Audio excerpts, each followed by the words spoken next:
start with the overview of the banking sector. From your vantage point as a global leader and the head of financial services at Oracle, what are the top 5 big trends as you see it now?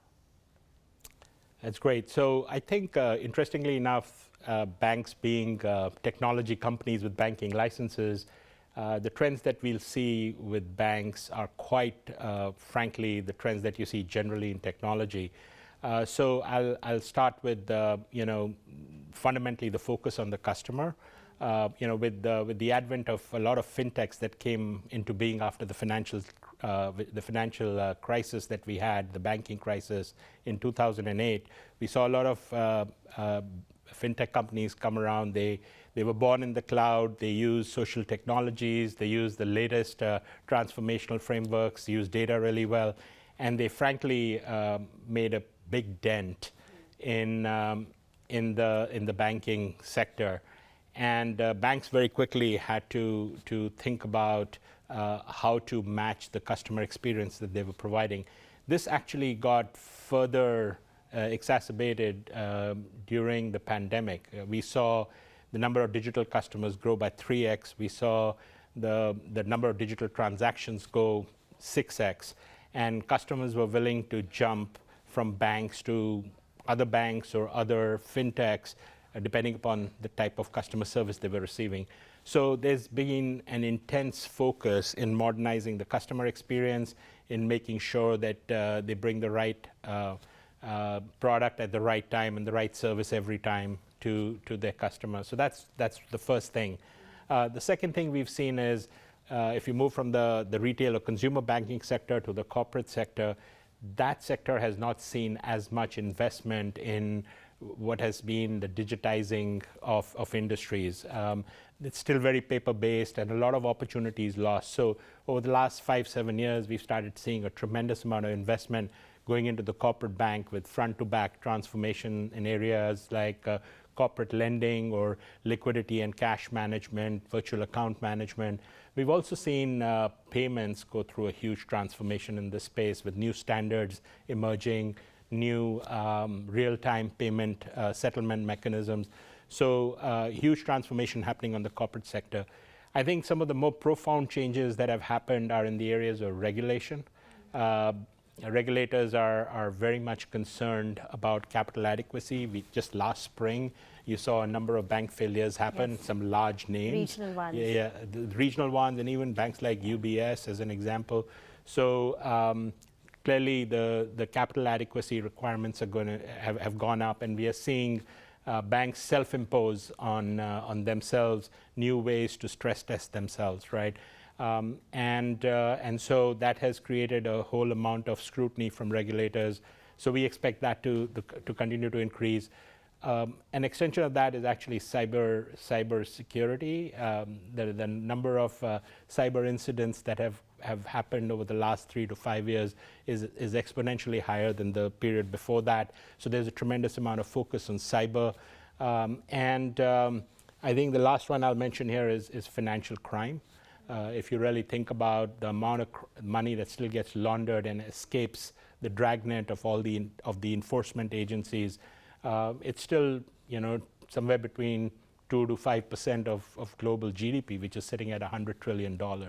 So despite all the best efforts, we are still seeing a ton of money that gets laundered away, and then it finds its way into terrible things like drug trafficking, illegal arms trafficking, human trafficking, terrorism. These are all the social evils that actually get funded by laundered money.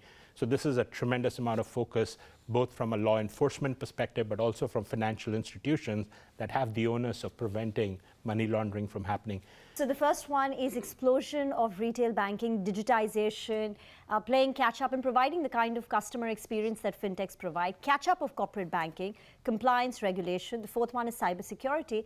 And the fifth one you outline is more on making sure there is there's no money laundering and there are adequate checks and balances that come in.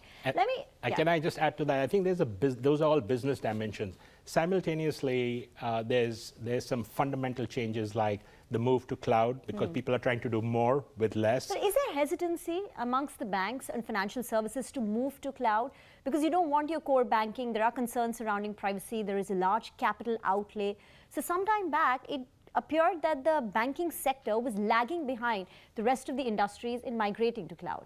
I think that observation is accurate. I believe that you have to look at it from a spectrum perspective. So if you look at workloads like doing dev and test activity, those are moving to the cloud because there's very little concern from that standpoint. A lot of the back office applications, things like human capital management or finance management, is now moving to the cloud. And now we are starting to see many banks make the decision to actually go to the cloud for core parts of their operations, whether it's core banking or it's payments. So right now, I think there's still a lot of headroom on that piece. You know, I think we're only about 10, 12% of the journey, which is why we are very excited because we are out in the marketplace with some great cloud solutions. So you would say 10, 12% of the banking universe today has migrated to cloud for their core banking services. I think those are the estimates I've seen from analyst firms. You know, it's the general information on this is, you know, we are barely hitting double digits in that transformation journey because there's a lot of work that's happening, you know, in just trying to modernize the architecture. And by the way, this doesn't include just lifting and shifting your application. So you have an old legacy application, you lift it from your data center to a cloud data center. I think that doesn't really count as a cloud transformation. That's a lift and shift and outsourcing your infrastructure. What really means is, are you going to true SaaS applications that allow you the speed of transformation, that allow you progressive modernization? So cloud-native applications. Also. Exactly. Okay. What about AI? All conversations today begin and end with AI. How is the banking industry using AI? And just beyond customer experience, personalization, the use of chatbots, etc. If you really think about it, banks have been, and technology companies who support banks have been using AI. As an example, there's credit decisioning that uses a lot of AI models. I mentioned earlier financial crime. Financial crime has used AI models for a while because if you think about, you know, any type of transaction monitoring environment, it generates a very large number of alerts. About 90% of those alerts are actually false positives. So how do you reduce those false positive alerts so that you don't have to investigate them, because investigating an alert is a very expensive process. So traditional AI has been applied, you know, very traditional machine learning models. But now with generative AI, you mentioned a few of the cases, you know, better customer service, whether it's self-service through prompt engineering, or it is a better relationship management, better guidance to the agents that interface with either corporates or consumers, how to give them better information so that they can offer better products. All of that is happening with generative AI. Again, extending it to the financial crime example, I'll stay with that theme for a second. You know, the bad actors, the crooks, are getting smarter. They're using the same technology that banks are using, and they are finding ways around the thresholds that are being set. So generative AI is a great example where you can use adversarial agents to mimic money launderers and throw them at your controls and see if they can get past them. So people are creating these type of agents to start to test how effective the controls are. And we are providing some of these capabilities to our customers today. But tell us broadly, what is Oracle's strategy when it comes to generative AI? Because it appears that OpenAI's ChatGPT or Google's Bard, they've dominated the narrative surrounding generative AI. So what is Oracle's strategy and the kind of investments that you're making? So I think there's two ways to look at this, right? And I'll talk very specifically about Oracle's advantage in this regard.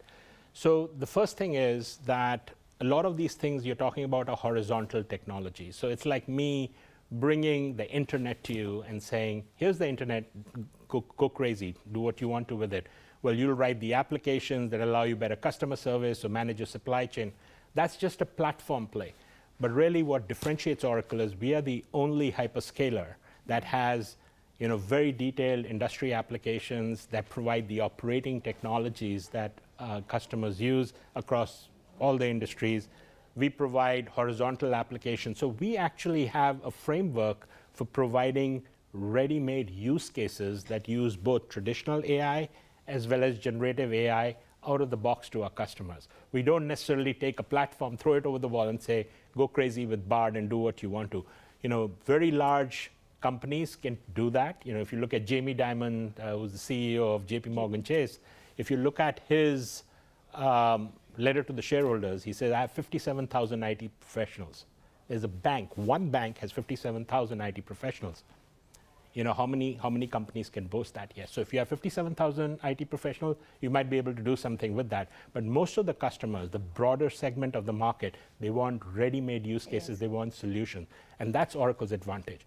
The second Oracle advantage is that we actually, our Generation 2 cloud infrastructure is very unique. We have a very specialized networking capability called RDMA, which is remote direct memory access, that allows computers to exchange information in nanoseconds.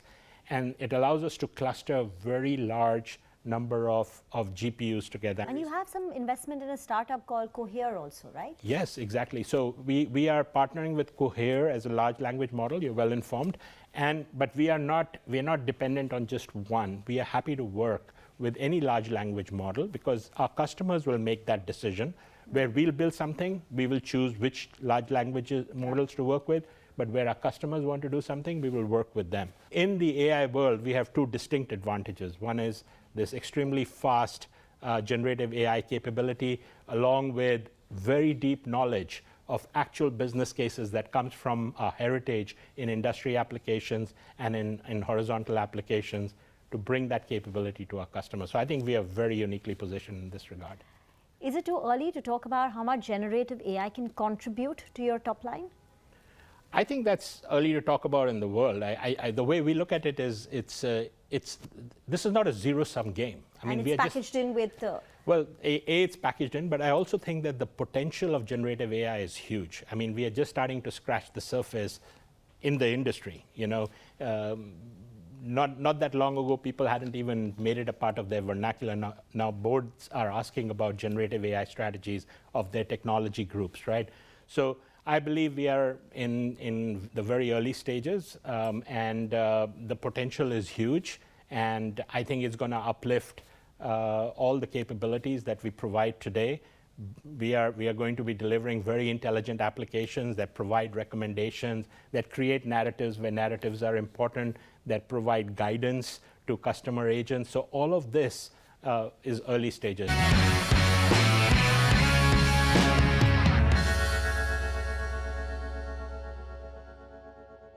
Sonny, I want to talk a little bit about Oracle Financial Services Limited. Now, Oracle Financial Services has been reporting muted numbers, a little bit of a sleepy company. The compounded sales growth over the last 5 years for OFSS was just 5%. And suddenly this quarter, we had blockbuster numbers, 26% revenue growth quarter on quarter, year on year, very strong margins, license sales shot through the roof. What happened? What changed for the company in this quarter? Should we just say it's a lumpy business?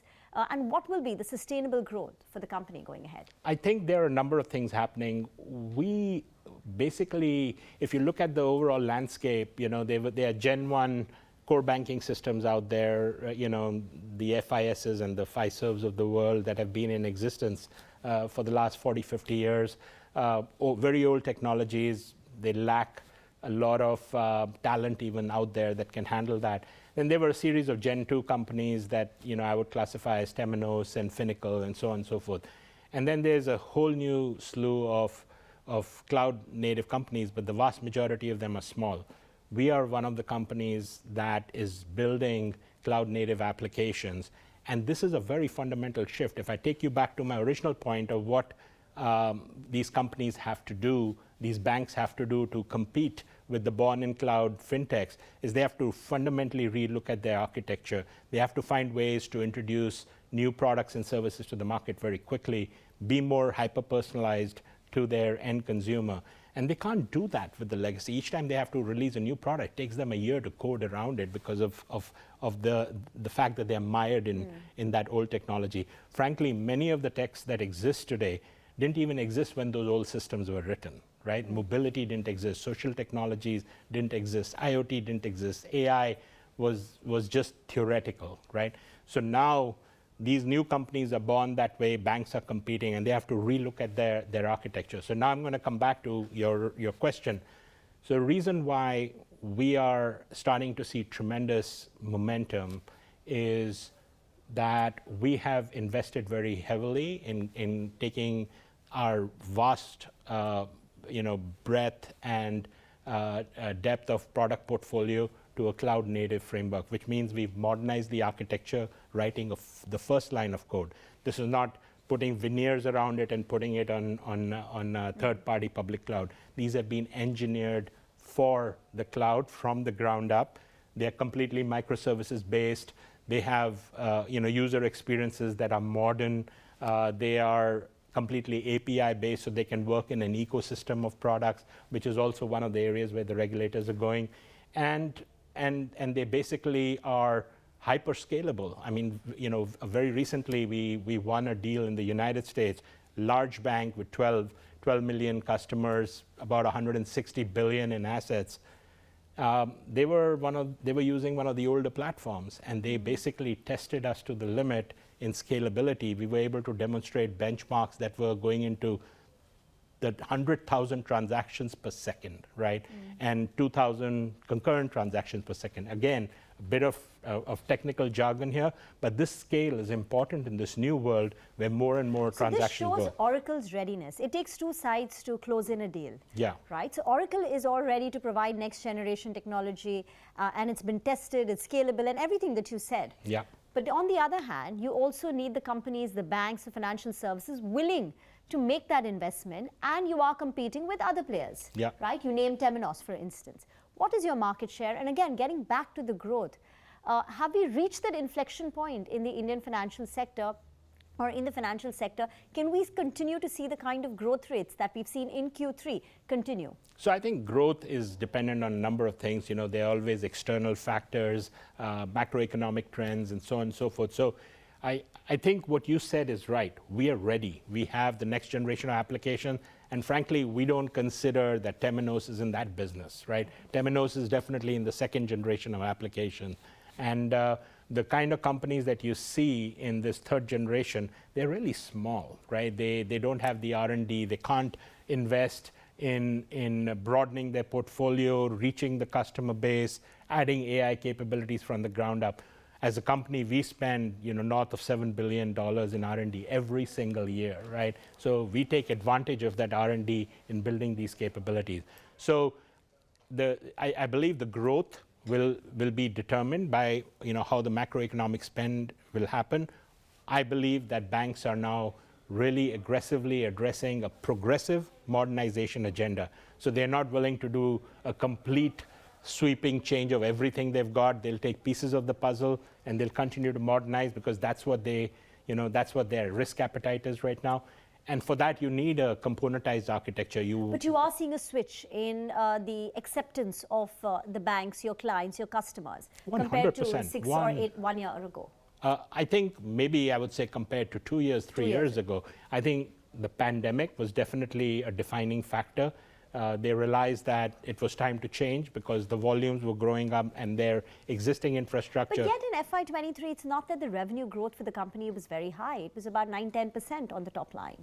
Yeah, but you see, these deals don't necessarily happen and come to fruition in a month, right? When someone describes an intent, they have to build all the internal support for it. Boards have to be convinced, budget outlays have to be made, RFPs have to be floated. So my belief is that we'll see more and more of the banks, start to look at modernization agendas, and they'll do it in core banking, they'll do it in financial crime. We've had a series of wins in recent months. Every now and then there is this rumor in the market about delisting of Oracle Financial Services. What is the thought process of the board on this point? It's really not something we've discussed, to be very honest. We don't see the Do you see merit in delisting the company? Not really. I think the company has a large number of minority shareholders. You're holding 70-73%. Yeah, as in the parent company. The parent company has 73% roughly, and that's a matter of public record. And the rest of it is afloat in the market. And we think that we are well served with the current structure. So we haven't really had, I mean, I've been on the board for many years, roughly 10 years, and we've never really had to have that conversation with any intensity. So. And what is the cash utilization strategy? Because the company generates a lot of free cash flow every single year. Yeah. In the past, you've done some buybacks, but every year you have a pretty hefty dividend that you give your shareholders. What is the cash utilization strategy, capital allocation strategy? So I think, there are various ways where any company, utilizes cash. They do buybacks, they pay dividends, they do acquisitions, they do expansions. The nice thing about OFSS is it has a parent which is very strong operationally, and they have. But do you have a dividend policy? How much you want to pay out every year? We declare every year. Every year you declare? But yeah, in the last few years, you can see the record. We've been declaring very healthy dividends, and I attend the AGMs, and the shareholders are very, very happy.